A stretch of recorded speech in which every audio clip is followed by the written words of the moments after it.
mitt impression eftir 10 daga í Tyrklandi.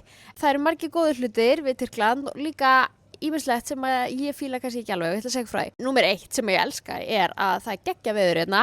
Það er bara alltaf búið að vera glampandi sól, við erum ekki búin að sjá eitt ský og ekkert svona ofheitt heldur. Númer 2 er að það er frekar ódýrt að vera hérna í Tyrklandi samanborið við Evrópu.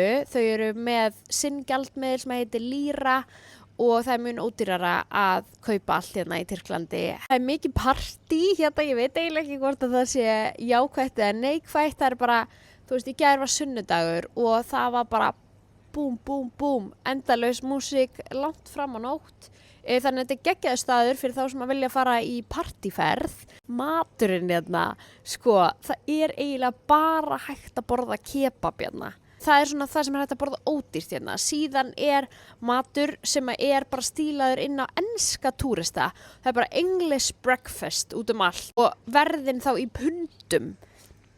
Það er aldrei gott sæn þegar þú ert í útlöndum og verðin eru í öðrum gjaldmiðlum heldur en gjaldmiðlunum sem er í landinu. Það þýðir yfirleitt að þetta er túristaverð og það er akkurat keysið hérna. Þú þarft að vera rosalega góður í að negotiata til þess að vera hérna af því að þau bjóða þér alltaf miklu hærra verð heldur en að þau eru tilbúin að gefa þér vöruna, matinn, leigubílinn, á. Þau eru mjög léleg í ensku. Annað sem ég fíla ekki við Tyrkland er að nettengingina er mjög léleg á eiginlega öllum hótelum. Mjög erfitt að fá eSIM-kort hérna. Ég var í stökustu vandræðum, ég hef ekki getað að nota VPN sem ég nota yfirleitt þegar ég er að vinna. Annars er Tyrkland mjög næs, mér langar klárlega að koma einhvern tímann hingað aftur. Mæli með og sérstaklega fyrir einhvern sem er að fara í partíferð eða ef þið viljið vera á svona all-inclusive að þá geðveikt mikið framboð hérna af all-inclusive sem er örugglega miklu ódýrara heldur en á Tenerife.